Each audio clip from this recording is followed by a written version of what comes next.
बहिना गे कोना के काटबै सावन के रात अन्हरिया गे पिया छे परदेसिया गे बहिना गे कोना के सुतबै कोहबर घर में असगर गे पिया जागल बोडर पारना बहिना गे कोना के काटबै सावन के रात अन्हरिया गे पिया छे परदेसिया गे ना बहिना गे जहरल जाया हमरो ई लाली उमरिया गे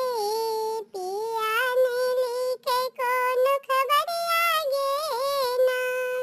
बहिना गे जहरल जाया हमरो लाली उमरिया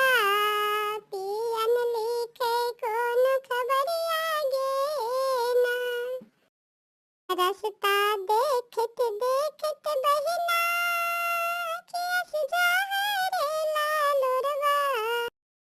बहिना के सास ससुर ननदी बोल कु बोलिया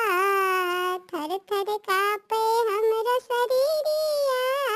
ना बहिना के कोना के